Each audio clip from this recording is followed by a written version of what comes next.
Yan. So the BTM Hub. So BTM Hub has been something na a burden, a vision, a picture, an image in my mind, and I've shared it to the core kahapon. Yeah, we always talk about it. And ngayon medyo meron na tayong clearer na picture, though it's not super clear. Pero hopefully you can participate, no, in this. So BTM Hub will be the Center for Biblical and Spiritual Excellence. So let's start with this. I think you're familiar with this, the faith like a mustard seed. It's a very, very, very small seed, pero kapag na-plant ito, sobrang laki ng resulta. Sobrang laki ng puno. So it says in Matthew 17:14-21, which was the mention kanina. When they came to the crowd, a man approached Jesus and knelt before him. Lord, have mercy on my son, he said. He has seizures and is suffering greatly. He often falls into the fire or into the water. I brought him to your disciples, but they could not heal him. You unbelieving and perverse generation, Jesus replied. How long shall I stay with you? How long shall I put up with you? Bring the boy here to me. Jesus rebuked the demon, came out of the boy, and he was healed at that moment. Then the disciples came to Jesus in private and asked, why couldn't we drive it out? Bakit di namin mapalabas yung demonyo? He replied, because you have so little faith. Truly, I tell you, if you have faith as small as a mustard seed, you can say to this mountain, move from here to there, and it will move. Nothing will be impossible for you. So this is a rebuke from Jesus before the resurrection, no? And this was their conversation with the disciples because of their little faith. Sabi sa Baker Exegetical Commentary, the disciples' inability is contrasted with Jesus' power. The problem throughout is the lack of faith, even of his own disciples. This is about what the disciples will be able to do in Jesus' absence. And di ba, when Jesus was absent, when he resurrected and he went back to heaven, what were the disciples able to do? It was impossible things. Nagawa nila. Di ba? They were able to cast out demons, heal the sick, the lame, the blind, preach the word, and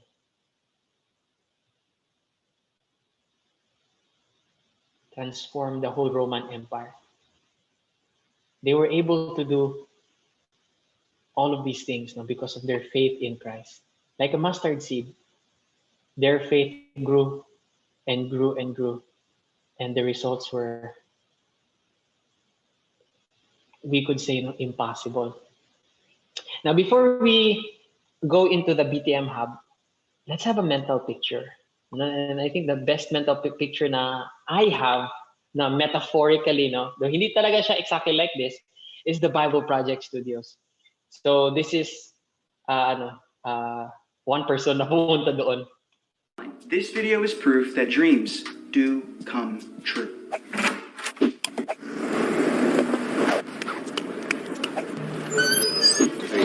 Thank you. I don't really know how this works. Does Tim or John come and pick the... Oh.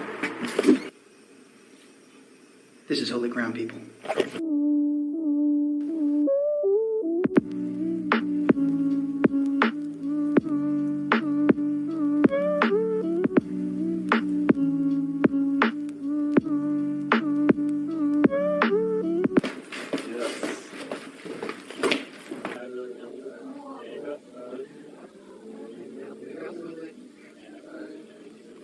Okay, this is where we have class, the classroom.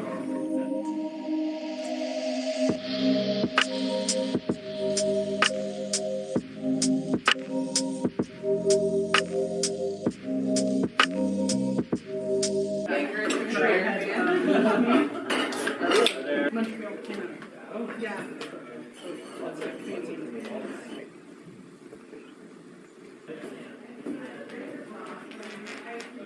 is literally the coolest washroom I've ever been in my life. This is the Old Testament, and this is the New Testament. Like, are you kidding me? I want this all over my house, everywhere.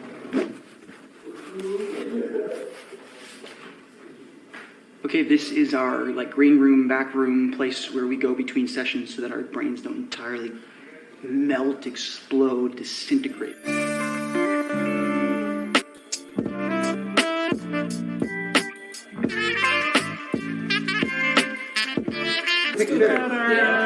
That's a wrap. That's a wrap.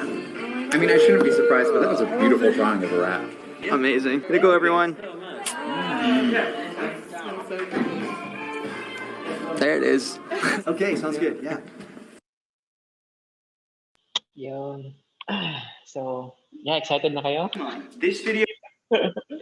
So it will be like this siguro, 5-story building, the BTM Hub, and surrounded by trees and hopefully a forest uh, away from the city. So take a virtual tour with me. Again, use all of your senses.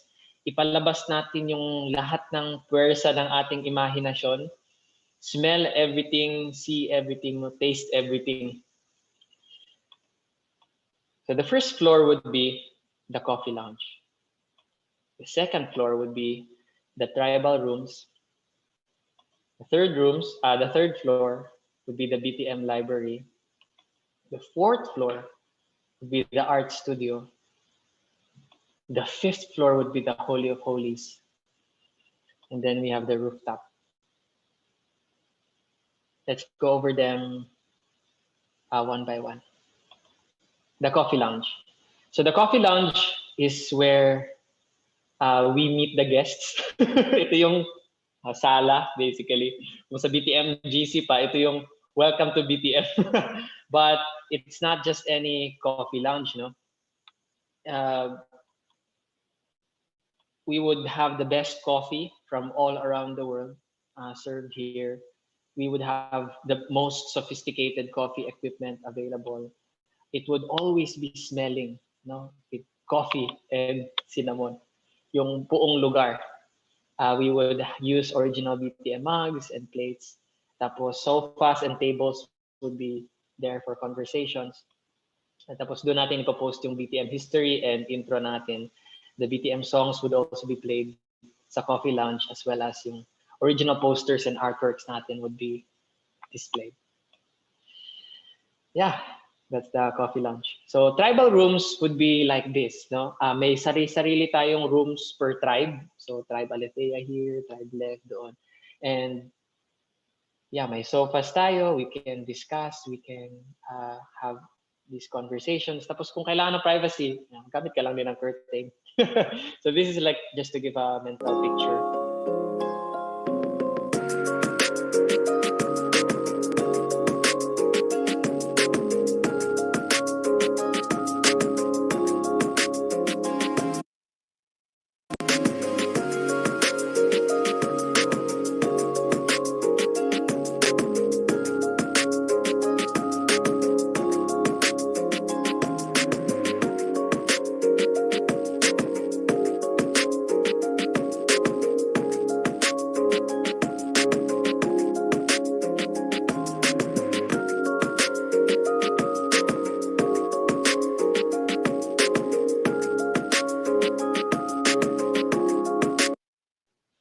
Okay, so anong nasa tribal rooms? Dito na yung conference and lecture rooms natin. Kasi we're praying that we can host, no, the best biblical scholars and theologians all over the world. Dito na tayo magli-lectures. Tapos BTM core room will be available here. Tribe Nefesh, Tribe Haniel, Tribe Aletheia, and Tribe Lev will be here. So yung tribes pala, sa mga first-timers dito, no, ang BTM is divided into tribes. Meron yan silang parang may mga assignments. For example, kami, Aletheia, assigned kami sa Psalms and sa Isaiah. Silang Carl, Tribe Lev, yan sila. Si Aga is Tribe Nefesh. Si Mel is Tribe Haniel. I think si Kuya Ed Carl is nasa Tribe Lev siya and Haniel. Ay, hindi. Haniel pati Nefesh. Siya lang yung may dual tribe. Breaking the rules. So, yan. Andito pala si Jomar. Oh. So, timing lang din. So, the reason kung ma-join dito na uh, Ref Teo Geeks kasi meron kaming i-add na room for you. Yan. Meron kayong sarili niyong room. So sa ang Ref Teo Geeks, kung meron kayong glass room ninyo, God willing, no? You would have your own library doon para meron kayong reformed and systematic theology na literature doon sa Ref Teo Geeks na room para mas madali ding ma-access at yung conversations nyo tuloy-tuloy.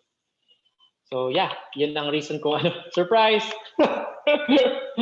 Pero yeah, all of this is ano pa, dreams. So the BTM library is third floor. So ano yung nasa BTM library? So this is from Harvard Law. Just to give a picture, no, Harvard Law School. Yan. So makakategorize yung mga libro. There would be tables where we can engage in conversations. Ayan. So may mga study lamps. Ang ganda, no? Shucks talaga. So the BTM library, mag-host din tayo ng sophisticated library system. By the way, yung nanay ko pala is a librarian. Kaya ako na-expose to books at a very young age. At the same time, matagal na siyang librarian na registered, which is quite rare, no? I mean, hindi ganun karami actually ang mga registered librarian sa Pilipinas. So, medyo nagigets niya talaga.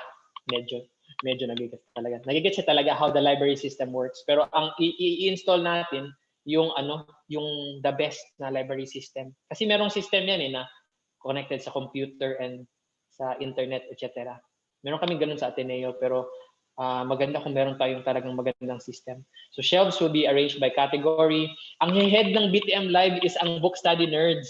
Ang mga BSN. So yung mga book review na ginagawa natin baka magla-launch tayo next week ulit. Medyo char-char lang yung book study nerds natin lately. Pero yung reason kung bakit ginagawa natin yun, kasi tayo ang mag-head ng BTM Library in the future. So mag-install din tayo ng Logos Gold. So ang Logos Gold is one of the best na software ever in the world. So mahal lang siya, 80,000 pesos, pero ano siya, 3 devices na, tsaka lifetime mo na magagamit. Nandiyan na lahat ng biblical literature, journals, books na hinahanap mo, and tools. Talagang Logos the best, no, in terms of biblical literature. So maggagawa rin tayo ng sarili nating publication house, God willing, so that we can produce our own books and literature. So mga books na focus talaga natin priority is biblical theology, exegesis and biblical interpretation, biblical languages, preaching, and spiritual formation.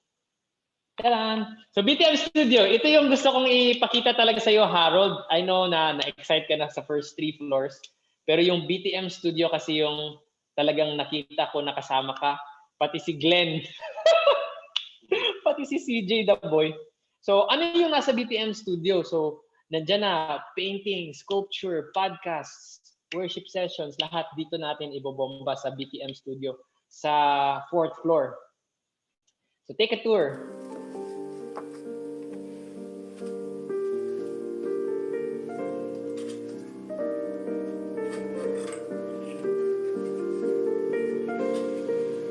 Yan ang feature ni Mel. Joke lang. So meron tayong mga section doon where people can have sculpture, can paint. Tapos digital arts, Harold. Revolution Hall in the back office of a web development shop. And then we continued to grow, and so now we're in this beautiful office that we share with the church in Northeast Portland. And we were just able to remodel a space that's just for our artists and our design team. And we keep growing because we're doing more than just making videos.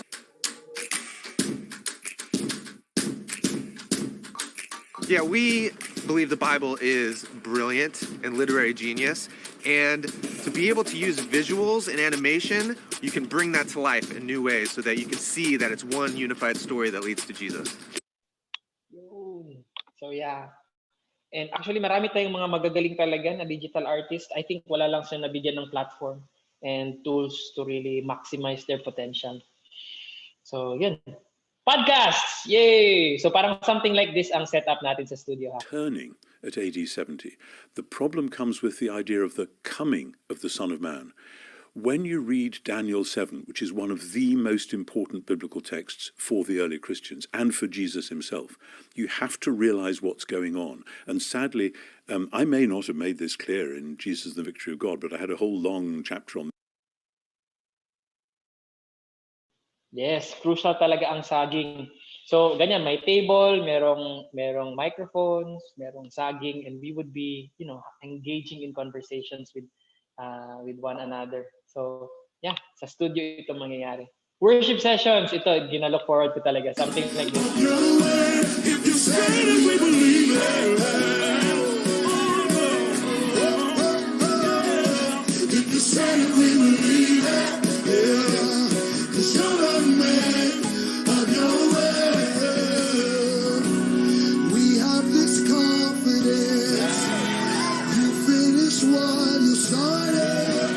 God, you have never failed. You won't start with me. You're present in every. Yes. Wala lang. Something to look forward to talaga. And silang the boy. You just gotta let go, try to be in control and slow down. Slow down.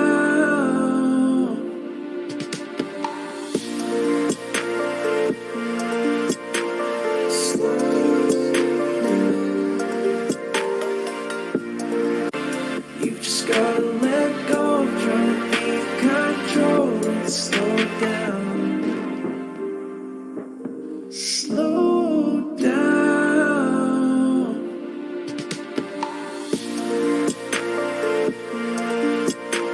Slow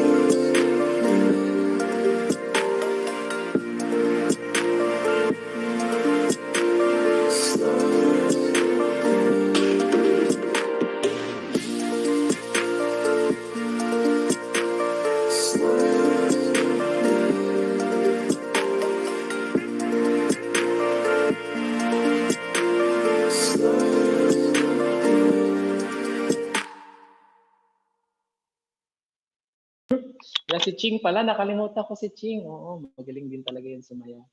Anyway, so ano nasa BTM Studio, again, music and film. We'll get the best instruments din.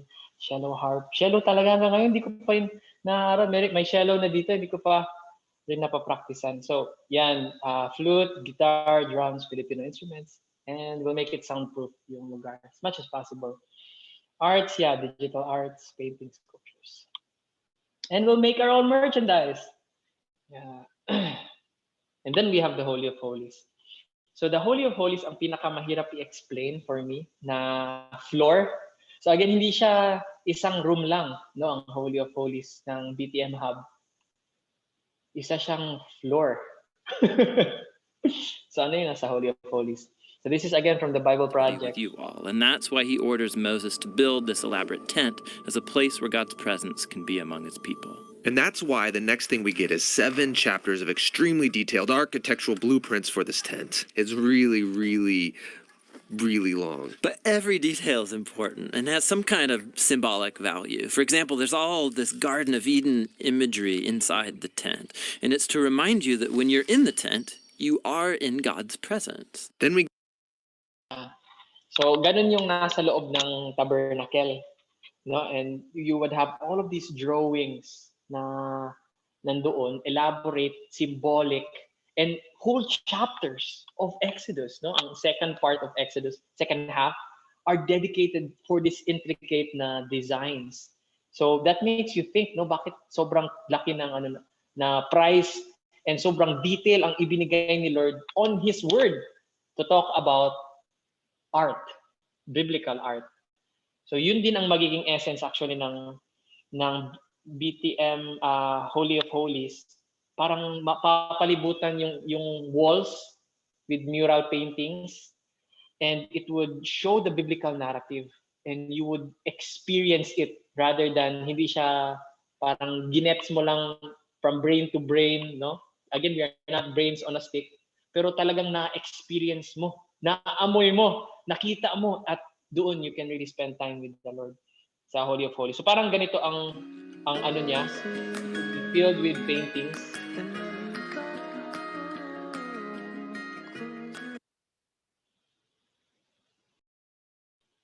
Yeah, papalibutan siya ng paintings. Pero hindi mga mushrooms sa ilalagay natin.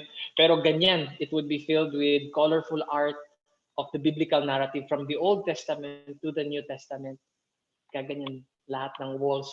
So wala tayong hindi ipe-paint. Tapos may magandang air conditioning, music. So parang ganito nga yung kanina, 'di ba, yung sa CR ng Bible Coolest Project. washroom I've ever been in my life. This is the Old Testament. Yan, yung nakapalibot talaga. So yan. Ganun din ang magiging fourth floor. So anong nasa sa Holy of Holies? Biblical mural paintings surrounding the walls and ceilings.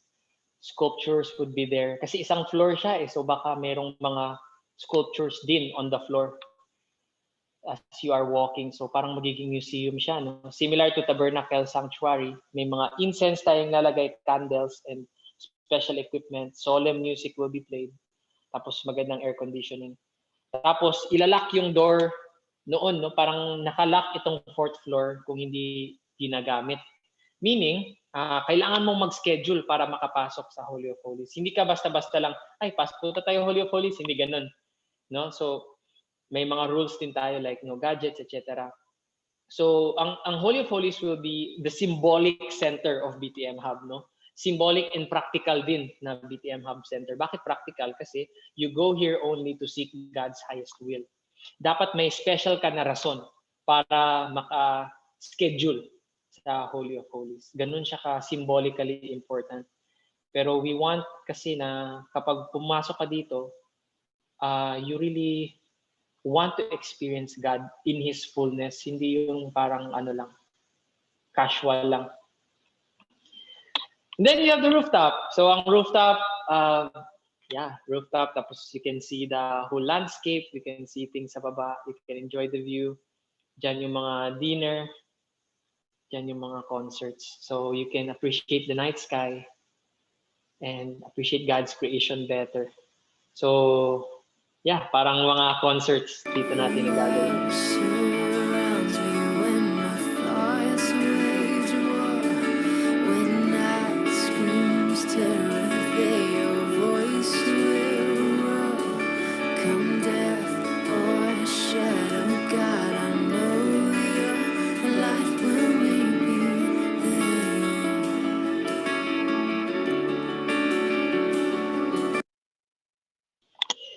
Yes. So we would be inviting the best, Christian artists. Tapos pwede natin silang ipa-play dito sa concerts. Yeah, sa rooftop. So anong nasa rooftop? We would have dinner under the stars, no? Special dinner with candles. Tapos concerts will be play. And tama si Harold. I think si Harold ang nagsabi, no? Dito tayo magmamaoy. Maoy session. Ito yung totoong maoy session. Ay, Sir Dance pala. So, yun. Yeah. So, geographical notes, we are hoping or praying na near a beach para doon tayo mag-campfire. Wag doon sa rooftop. Baka may masunog. So, doon tayo malapit sa may beach, doon tayo mag-BTM retreat and campfire surrounded by trees and distance from the city para low population, low pollution in terms of, noise pollution, light pollution, air pollution. So low risk for earthquakes din hopefully and low risk for typhoons and floods. So yeah. So again, hindi natin ililimit yung sarili natin sa Mindanao or sa Pilipinas. Baka hindi natin alam, baka sa Switzerland. Joke lang. Anyway, prayer points. So ano yung mga pag-prayer natin? This is a 15 to 20 year project. So sa sinasabi ko pa kay Kuya Dens, since 50 years old na si Kuya Dens, pag natapos na itong project, 70 na siya, no? So, mga apo niya na ang makaka-benefit. Ay, wait, sorry, 30 pa, 28 pala, so mga 50 na si Kuya Dens. So, mga ganun na, mga anak niya na talaga ang So ang ginagawa natin dito, this is really for the next generation, itong i-build natin. Another din, lalagay tayo ng CCTV every floor except for the 5th floor, which is the Holy of Holies, para again, accountability and the depravity of the human heart is something na we should never underestimate. Rules, lagay tayo ng computer, Wi-Fi rules, library guidelines, protect internet like porn blocker, anti-malware, antivirus. Tapos, high standards of Christ-like ethics. So, we will enforce structures talaga na on biblical discipline and accountability. That's biblically sound, no, and appropriate. Financial accountability, kung familiar kayo sa ECPA, parang evangelical something, they're really good in holding you kung tama yung paggamit mo ng pera or donations. So we'll be partnering hopefully with churches and ministries like CNMA, Kamakop, CCF, CTT, Open Doors, SAMCO, and etc. And we'll host world-renowned scholars and artists and theologians. So we go back to where we began. Faith like a mustard seed.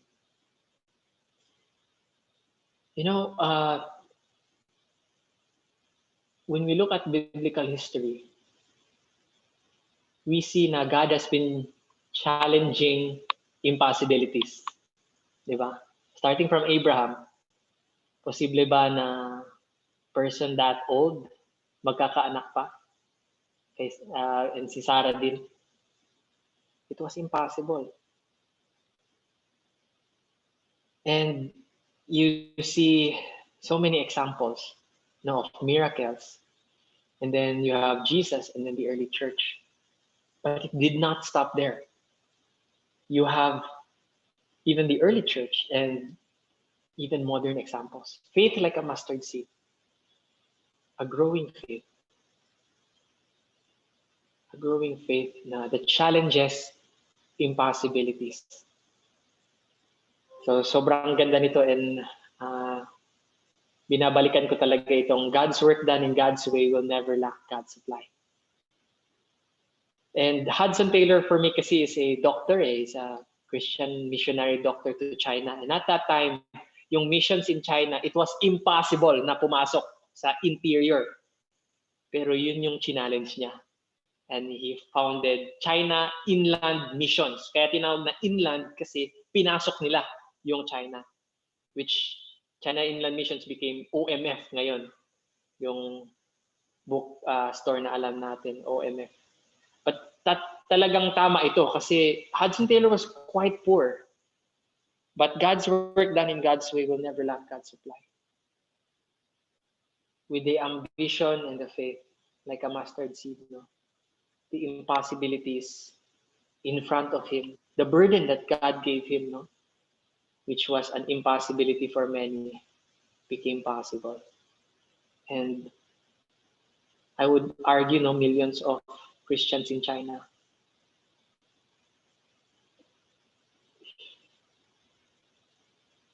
benefited from his obedience. If kilala niyo ito, you would also begin to doubt. Ano bang ibig sabihin ng impossibilities, imposible? Sino siya? Si George Mueller. George Mueller was quite poor din. And alam mo yun, struggling to even feed his own family siguro. But he was able to feed 50,000 orphans in the orphanages na na-build nila. Every day. And you know what's amazing? He never asked for donation. George Mueller never asked for donation, but he was able to feed and sustain those 50,000 orphans in one of the worst siguro na times in British history. And he's finished the Bible mga 50 plus times and girit na yung Bible niya because he just kept on depending on God. He had bruised knees, just kneeling to the Lord. He has some amazing stories on his autobiography. Kung mababasa niyo yung autobiography of George Mueller, meron siyang mga stories doon like when wala nang makain yung mga bata, he was just kneeling before the Lord and praying. And then suddenly, merong milkman na yung milk truck niya nasira sa harap ng orphanage.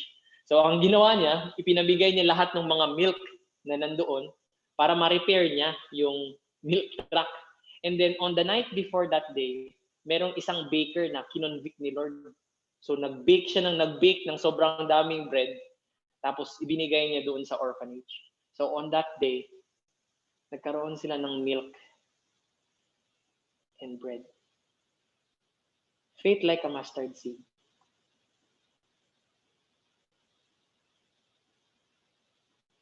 Faith like a mustard seed.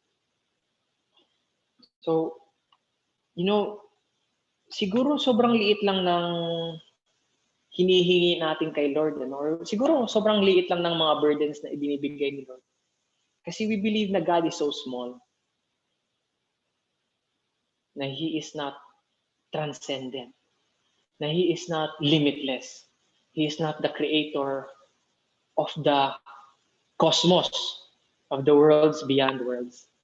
And I think na we have to capture a bigger view of God, a more expansive, a more amazing, a more glorifying, glorious picture of God, so that we can have this faith like a mustard seed. And since natapos na natin yung Old Testament survey natin on Esther, ito siguro yung tanong for us tonight. What if God has placed us here in the 21st century as Filipinos for such a time as this? What if God has placed us here for such a time as this? Bakit hindi tayo nilikha ni Lord, or hindi tayo pinanganak in the 13th century nung wala pang internet? And ako, inisip ko, bakit kaya pinanganak ako hindi sa family that's starving, no? Millions, ganon ang buhay nila. Starving sila pag labas pa lang nila ng womb. Hindi naman rich talaga yung family namin sa start, pero okay yung family namin. We were doing good, no? We were eating 3 times a day. Hindi naman natin pinili yun, di ba? Nasaan tayo pinanganak. Pero dito tayo pinanganak eh. And nandito kayo ngayon sa BTM. Ang dami nga sa inyo, hindi mga BTM members. What if God has placed us here? 10:09 p.m. October 12, for such a time as this.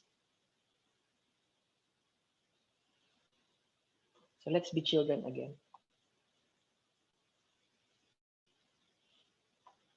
Let's be childlike in our faith. And pray with me. Dream with me on this 20-year project, and let's be God's hands and feet to our world in need. So, yan lang. Thank you.